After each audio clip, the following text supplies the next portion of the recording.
بسم اللہ الرحمن الرحیم۔ محترم ناظرین، آج ہم وضو کے فرائض سیکھیں گے۔ تو وضو میں مکمل چھاپ نمبر 1، 3 بار ہاتھ دھونا ہی نہیں، یہ تصویر میں غلط ہے، تین بار جو اعضاء کا دھونا ہے وہ سنت ہے۔ تو دوسرا تصویر کو لیتے ہیں، ہاں یہ ہے۔ وضو میں مکمل 4 فرض ہے۔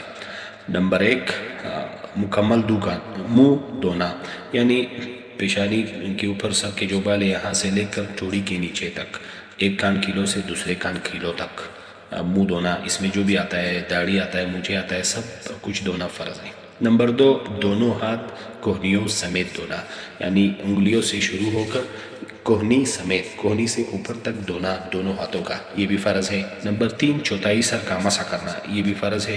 عموماً چوتھائی سر جب آپ دونوں ہاتھ سر پہ رکھ لیتے تو یہ چوتھائی سر ہوتا ہے، لیکن سر بڑے چھوٹے ہو سکتے ہیں تو آپ خود اندازہ لگا سکتا ہے۔ اور دوسری بات کہ پورے سر کا مسح کرنا سنت ہے، تو پورے سر کا مسح کرنا چاہیے، البتہ فرض صرف چوتھائی سر کا مسح ہے۔ نمبر 4، چوتھا جو فرض ہے وضو میں وہ ہے دونوں پاؤں ٹخنوں سمیت دھونا، یعنی پاؤں ٹخنوں سے اوپر تک دھونا، ٹخنوں سمیت دھونا، یہ بھی فرض ہے۔ یہ مکمل 4 فرض ہے وضو میں۔ ان میں سے اگر ایک بھی قصدن یا بھول سے چھوٹ جائے تو وضو صحیح نہیں ہو سکتی۔ باقی جو سنت ہے، مستحبات ہے، آداب ہے وضو کے، وہ بھی لازمی کرنی چاہیے۔